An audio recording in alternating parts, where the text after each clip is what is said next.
Hello guys, welcome back to the channel. आज हम बात करते हैं रिकर्जन के बारे में। ठीक, सॉरी फॉर वीडियो लेट आ रही है इसके लिए, लेकिन अब कंटिन्यूटी बनी रहेगी वीडियोस के अंदर और जल्दी से जल्दी आपके सिलेबस को कंप्लीट करा दिया जाएगा। ठीक, तो आइए रिकर्जन। रिकर्जन वैसे आपने डीप में पढ़ा होगा पीपीएस के अंदर अपने सी प्रोग्रामिंग में, वही रिकर्जन है, उसी को यहाँ देखना है। रिकर्जन क्या होता है? Recursion is a function which define in terms and call to itself.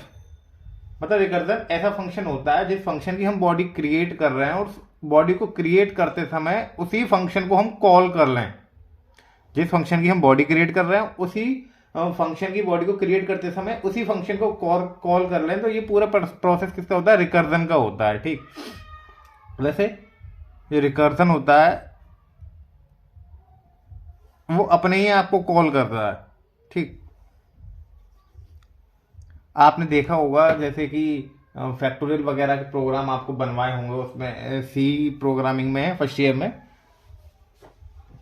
वहां पे रिकर्जन यूज करके ही बनवाते हैं, बिना रिकर्जन के यूज करके बनाते हैं। जब बिना रिकर्जन के हम यूज करते हैं तो जो लाइन ऑफ कोड होते हैं वो ज्यादा होते हैं और रिकर्जन की हेल्प से वो कम होते हैं। ठीक, सिर्फ उसी के लिए, जैसे कि ये कोई यहाँ पे एक रेकरेंस रिलेशन दे रखा है। हाँ, रिकर्जन के लिए सबसे मेन चीज होती है एक बेस होना चाहिए जहां पे जाके आपका कोड टर्मिनेट करे। ठीक, बिना बेस के वो टर्मिनेट नहीं कर सकता, क्योंकि एक बेस कंडीशन देनी पड़ती है रिकर्जन के अंदर, जैसे कि वहां से कोड रुकेगा और रिकर्सिवली अपने वैल्यू को कंप्यूट करेगा। ठीक, तो ये हमने फैक्टोरियल का बनाया है। If n equal to zero, अगर एन की वैल्यू हम जीरो देते हैं, यानी कि जीरो का फैक्टोरियल हमें पता है क्या होता है? वन। तो ये क्या इसके लिए बेस है कि इफ एन की वैल्यू जीरो हो जाए और वहां फैक्टोरियल वन वैल्यू वन, अगर जीरो के अलावा एन की वैल्यू कुछ भी होती है तो आपको उसी फंक्शन को बार बार कॉल करना है माइनस वन करते हुए और उसी नंबर में आपको मल्टीप्लाई कर देना है। ये क्या पूरा एक रेकरेंस रिलेशन है, एक तरीके से एक स्ट्रक्चर है इसके रिकर्सिव कोड को डिजाइन करने के लिए। ठीक, तो फिर इसी से मैंने क्या वो इसका फंक्शन डिजाइन किया है। देखिए, इंट फैक्ट इंट एन, कोई नंबर होगा जिसका तुम्हें फैक्टोरियल फाइंड आउट करना है। If n is equal to zero, अगर यूजर एन की वैल्यू जीरो देता है तो उस टाइम पे आपके फैक्टोरियल की वैल्यू क्या हो जाएगी? वन। ठीक, अदरवाइज आप एन के जीरो के अलावा कुछ भी देते हैं। लेटस आपने दिया एन इक्वल टू थ्री, तो उसने क्या रीड किया? N three fact minus one, उसने कॉल किया अपने आप को एन माइनस वन और इन टू के साथ, यानी कि टू। देन एन की वैल्यू जीरो नहीं है, एल्स में चला जाएगा, फिर टू मतलब यहां पे आ गए, फिर फैक्ट की वैल्यू एन माइनस वन यानी कि वन, एक बार और वन माइनस वन यहाँ जीरो, वहां से टर्मिनेट कर जाएगा, फिर इसकी वैल्यू क्या हो जाएगी? Compute three into two into one equals to six. ये हमें रिटर्न कर देगा। ये क्या हो गया? एक तरीके से रिकर्जन ने recursive call one by one recursive call हुई और जब जाके इसकी ये फैक्टोरियल की वैल्यू इसकी कंप्यूट हुई। ठीक, एक ऐसा ही प्रोग्राम फिबोनाची सीक्वेंस के लिए है।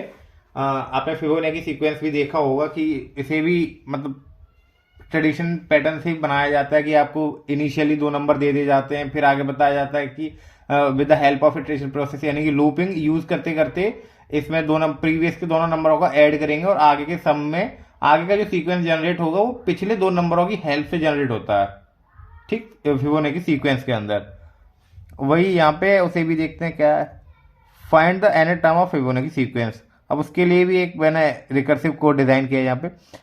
अब इसकी जो टर्मिनेटिंग या बेस कंडीशन होंगी वो दो होंगी, यानी कम से कम इसके लिए मिनिमम जो इनपुट होते हैं ऑलरेडी वो दो होते हैं, एक तो जीरो या वन, जीरो और वन ये दोनों होंगे, क्योंकि ये सीक्वेंस जब भी जनरेट हो सकता है कि जब आपके पास कोई प्रीवियस दो नंबर होंगे, क्योंकि अगला नंबर इन दोनों नंबरों के सम के बराबर होता है।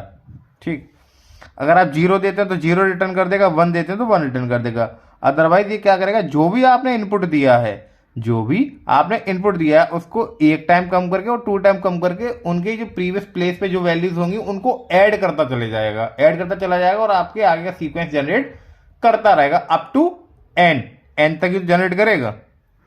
कि एक कंडीशन ऐसी आएगी कि वहां आपको ये 1 और 1 के बराबर हो जाएगा, तो 1 रिटर्न करके आपकी रिकर्सिव कॉल स्टार्ट हो जाएंगी और सारे के सारे सम को प्रिंट कर देंगी, यानी कि सारे के सारे स्टेपों को प्रिंट कर देंगी। ठीक,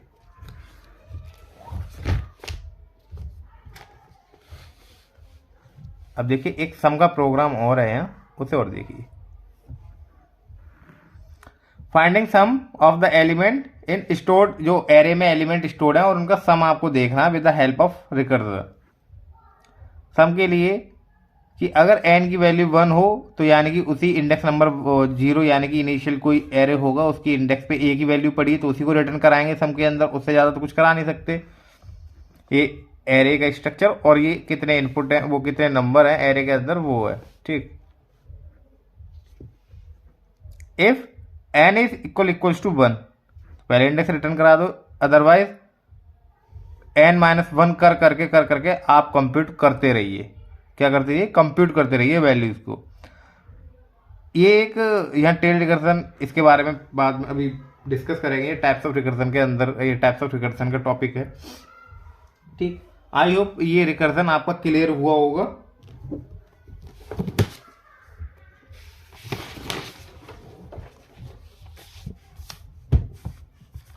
अब हम बात करते हैं टाइप्स ऑफ रिकर्सन के बारे में। टाइप्स ऑफ रिकर्सन, तो बेसिकली जो रिकर्सन के टाइप्स हैं वो हमारे पास 3 प्रकार के हैं, डायरेक्ट, इनडायरेक्ट और tail recursion. Direct, indirect and tail recursion. ठीक,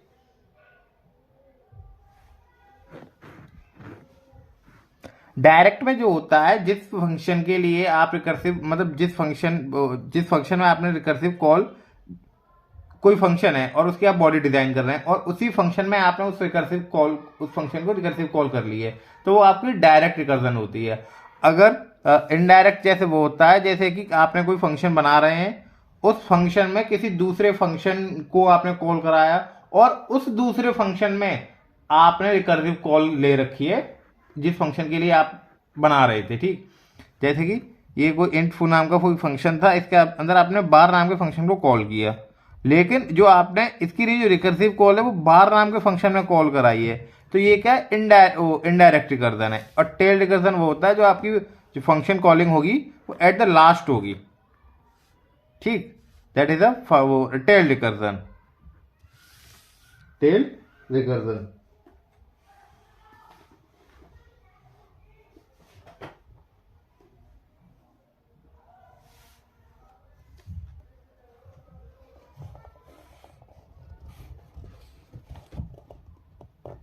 यहाँ पर मैंने एक रिकर्सिव कॉल के लिए मतलब कैसे रिकर्सिव कॉल काम करते हैं उसके लिए कि एक सिनेरियो है, उसे देखते क्या है। आपको नंबर प्रिंट करते हैं 1 to n बैकवर्ड, यानी कि रिवर्स काउंटिंग में आपको नंबर प्रिंट करते आने हैं। ठीक है, तो प्रिंट है number n equal to return 0, otherwise n-1 करके आप उनको प्रिंट करते जाएंगे। इस example if we call the print function n equal to 4, यानी कि n की वैल्यू कितनी है? 4, तो क्या 4 3 2 1 0 नंबर कैसे प्रिंट होने चाहिए? 0, ये तो ऐसे तो प्रिंट होने चाहिए 4 3 2 1 0। अब आपने प्रिंट फंक्शन 4 के लिए चलाया, ठीक है, रिटर्न करेगा n-1 करके 3, फिर रिटर्न ये, फिर रिटर्न ये, फिर रिटर्न ये। अब ये क्या मिल गई उसको? बेस कंडीशन मिल गई 0। 0 रिटर्न कर देगा तो यहां से टर्मिनेट होना स्टार्ट कर देगा। जब ये टर्मिनेट हो जाएगा तो वो कंट्रोल इसके पास चला जाएगा, जब ये टर्मिनेट हो जाएगा तो कंट्रोल इसके पास, जब ये टर्मिनेट हो जाएगा तो कंट्रोल इसके पास, एंड ये टर्मिनेट होगा तो ये फंक्शन वो कॉल वो सॉरी टर्मिनेट सॉरी क्या कंट्रोल इसके पास चला जाएगा। ठीक, तो ये देखिए कैसे आपकी रिकर्सिव कॉल हुई है इस फंक्शन के लिए। ठीक,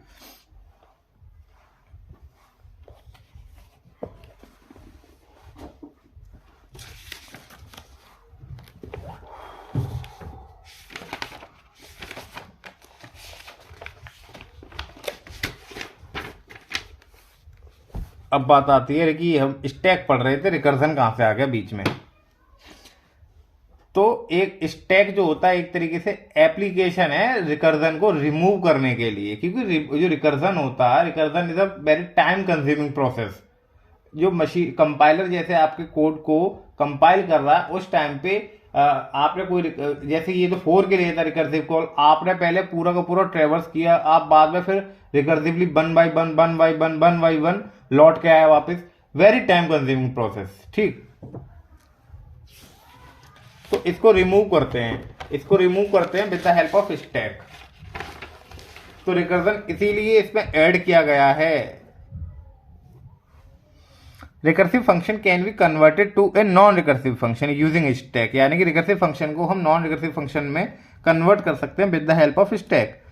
तो इसके लिए कुछ रूल हैं। डिक्लेयर द स्टैक, एक स्टैक डिक्लेयर करना पड़ेगा, यानी और आपके प्रोग्राम को कंप्लीट होने, वो एग्जीक्यूट होने के लिए कौन कौन सी चीज़ों की जरूरत पड़ रही है, जैसे कि कौन कौन से कंट्रोल एक्सेस हैं, कौन कौन सी प्राइमरी एक्सेस हैं, कौन कौन से डेटा स्ट्रक्चर यूज हैं, वो सारे के सारे उस टाइम पे स्टैक में हम पुश कर देंगे।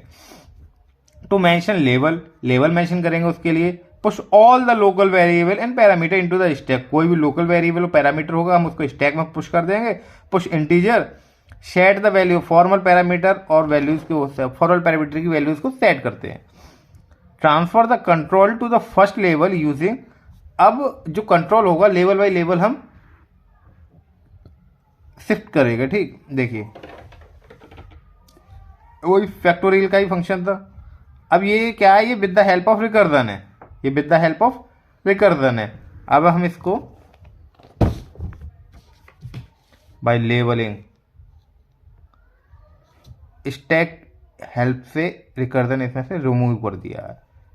ठीक, आपने एक स्टैक इनिशियलाइज किया और इनिट फंक्शन डायरेक्टली इसलिए यूज कर लिया क्योंकि ये हमने आपको स्टैक वाली वीडियो में इनिट का फंक्शन बना के दिखाया था कैसे बनाते हैं। ठीक, अगर कोई भी जैसे कि लोकल वेरिएबल कुछ भी आता उन सबको पुश करते चले जाइए। ठीक है, अगर ये सारा काम हो गया है तो आप लेवल 0 पे। ठीक है, इफ जब तक स्टैक एम्प्टी नहीं हो जाता, और वैल्यू आपने डिक्लेयर कर दी 1, तो वो सारी की सारी वैल्यू 1 में एक एक इंटीजर्स को वहां से पॉप करेंगे और इनटू कराते चले जाएंगे, रिटर्न करा देंगे। वैल्यू 1 था और कुछ जैसे कोई 4 है, हमने लिया था 4 फैक्टोरियल की वैल्यू, तो स्टैक के अंदर हमने पहले क्या पुश किया, पहले 4 पुश किया होगा, फिर n-1 किया, फिर 3 पुश किया होगा, फिर 2 पुश किया होगा, फिर 1 पुश किया होगा। इसके बाद तो कुछ पुश हो नहीं सकता।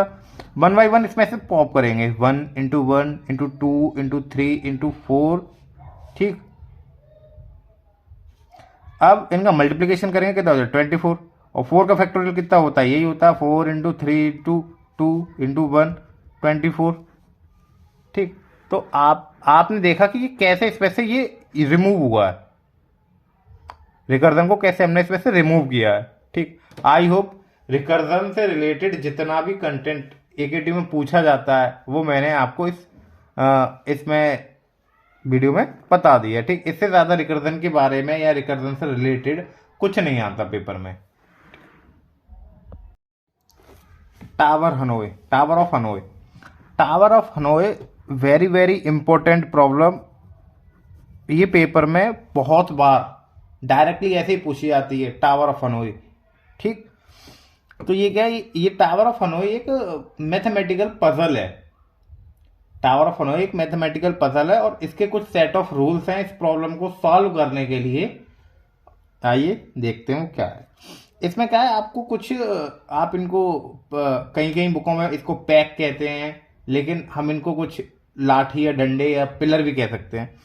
ऐसे कोई एक इनिशियली एक वो होगा, सरफेस होगी और उस पर 3 पिलर लगा मान लीजिए, और ये कोई रिंग है, और रिंग इस सीक्वेंस में रखी हुई है कि सबसे पहले बड़ी रिंग, उसके ऊपर छोटी रिंग, फिर उसके ऊपर उससे छोटी रिंग। ठीक, ये आपकी क्या है, इनिशियल स्टेज है। ठीक, इसके कुछ रूल हैं, रूल पढ़ते हैं पहले। Only 1 disk may be moved at a 1 time, एक समय पर एक ही डिस्क मूव की जा सकती है। Only the top disk on any peg may be move to any other peg, और जो सीक्वेंस में रखी होगी और जो पहली डिस्क होगी हम उसी को ही मूव कर सकते हैं एक पैक से दूसरे पैक तक। और no one can larger disk to be placed on the smaller disk, और बड़ी डिस्क को किसी छोटी डिस्क के ऊपर नहीं रख सकते। 3 रूल कौन कौन से निकल के आए, एक बार में एक डिस्क मूव होगी, छोटी डिस्क के ऊपर बड़ी डिस्क नहीं रख सकते, और जो डिस्क टॉप पे होगी उसी को ही हम इधर से उधर कर सकते हैं। ठीक, तो आइए देखिए, यहाँ पे मैंने जो डिस्क मानी है वो 3 डिस्क मानी है। ठीक है, और ये ए जो ए पैग है उस पे रखी हुई है तीनों, पहले बड़ी फिर उससे छोटी फिर उससे छोटी। ठीक, तो इसमें क्या है, ओनली 1 डिस्क में बी मूव्ड, तो हम इसमें से कोई एक ही डिस्क मूव कर सकते हैं। लेटस, मैंने क्या किया है, मैंने ये किया कि एक डिस्क मूव की ए टू सी ये डिस्क मूव कर दी। अब आप कहेंगे ए टू बी क्यों नहीं की, ए टू बी कर लीजिए। ए टू बी डिस्क मूव की, ये छोटी वाली यहां आ गई, अब यहां रह गई 3। अब नेक्स्ट स्टेप में क्या कि एक डिस्क एक बार में मूव कर सकते हैं, तो मैंने ये दूसरी वाली डिस्क, क्योंकि अब ये दोनों पिलर खाली हैं, सॉरी भरे हुए हैं, और छोटी को ऊपर बड़ी आ नहीं सकती, तो ये वाली सी पे जाएगी। लेकिन अब जैसे ही मैं इसको अगर इधर करता, इसको इधर कर सकता हूं, I can do this, I can इसको इधर कर सकता हूं सिर्फ। ठीक, ये भी सॉल्यूशन है, एक अनदर सॉल्यूशन है। लेकिन आइए जो सॉल्यूशन अभी कर रखा है इसको देखते हैं कि मैंने पहली वाली जो डिस्क है उसको ए टू सी मूव करा दिया, ए टू सी मूव करा दिया। मूव कराने के बाद बी अभी जो है पिलर या पैक वो कभी खाली है, और ए पर अभी सीक्वेंस में डिस्क है, और सी पे जब कोई उसके नीचे है ही नहीं है, छोटी बड़ी देखना ही नहीं है, तो ये भी अपने अभी एक प्रॉपर सीक्वेंस में है। ठीक, अब जो नेक्स्ट स्टेप में मैंने जो ए पर 2 डिस्क रखी थी उसमें से छोटी वाली को उठा के बी पे रख दिया, छोटी वाली को यहां से उठा के यहां शिफ्ट करा दिया। अब भी तीनों कंडीशन, तीनों रूल सेटिस्फाई हुए, कोई दिक्कत नहीं हुई। अब मैंने जो सी से छोटी वाली जो डिस्क थी वो उठा के बी पे रख दी, भैया बड़ी के ऊपर छोटी है, कोई दिक्कत नहीं है। ठीक, अब 5वें स्टेप में मैंने जो है ए पे जो सबसे बड़ी डिस्क रखी थी, और मुझे मूव कहां से कहां करनी है, ए टू सी मूव करनी है, ए टू सी। ठीक, अब मैंने ए पे जो डिस्क रखी थी वो कहां उठा के रख दी, सी पे। कोई रूल ब्रेक नहीं हुआ। अब और जो बी से छोटी वाली डिस्क को उठा के ए पे रख दिया, अब भी कोई रूल ब्रेक नहीं हुआ। अब जो बी पर दूसरे नंबर की डिस्क रखी थी वो उठा के सी पे रख दिया, अब भी ये रूल सारे वो सेटिस्फाई कर रही है प्रॉब्लम। और ए पे जो सबसे छोटी डिस्क जो मैंने बी से मूव कराई थी, अब वो उठा के सी पे रख दी। किस पे रख दी, सी पे। और आप देखेंगे कि सारी की सारी disk in a sequence move कर गई, ए टू सी मूव कर गई। ठीक, अब ये तो जो ए टू सी मैंने बना रखा था उसके अकॉर्डिंग। अब आपका मन किया कि हम तो ए टू बी मूव कराएंगे, ए टू बी मूव कराएंगे, तो इसीलिए जो बना हुआ है इसी के ऊपर ओवरराइड करूंगा, और रेड पेन से कर रहा हूं, इससे जो कि आपके समझ में आ जाए। ठीक, तो जैसा कि ए टू बी मूव कराने के लिए मुझे ऊपर सीक्वेंस में एक ही डिस्क मूव कर वो उठा इधर शिफ्ट कर सकता हूं, तो मैंने छोटी वाली को उठाया और बी के ऊपर रख दिया। ठीक, अब मैंने जो दूसरी वाली थी उसको उठा के सी के ऊपर रख दिया, अब भी सही है, कोई दिक्कत नहीं। अब तीनों कंडीशन वैलिड है, छोटी वाली यहां पे है, बड़ी वाली अभी ए पे ही है। अब जो है मैंने जो बी पे जो छोटी वाली रखी थी उसे उठा के सी पे रख दिया। ठीक, अब भी कंडीशन वैलिड है, कोई दिक्कत नहीं है, अभी ये खाली है, यहां पे कुछ नहीं है इस प्रॉब्लम के अकॉर्डिंग, ए टू बी वाली की प्रॉब्लम के अकॉर्डिंग।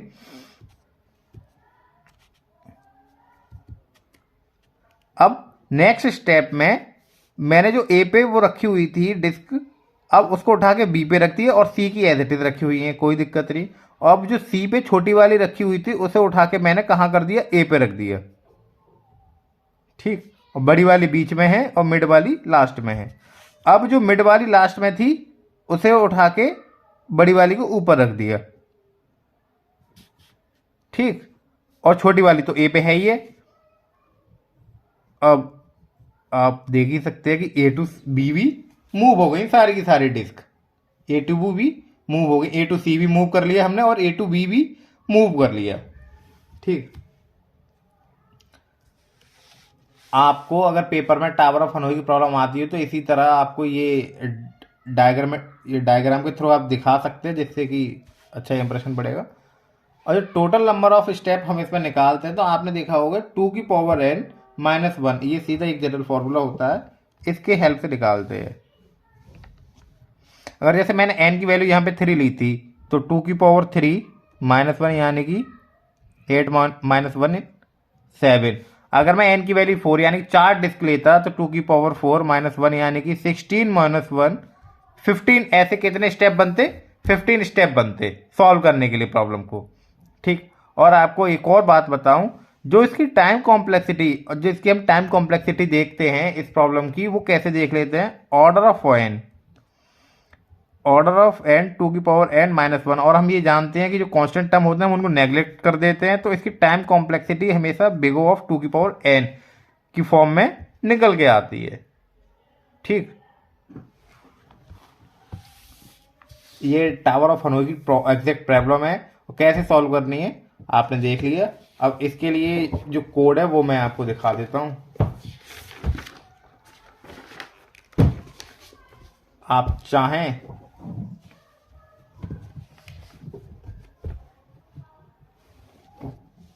तो आप इसको रन भी करा सकते हैं एज इट इज।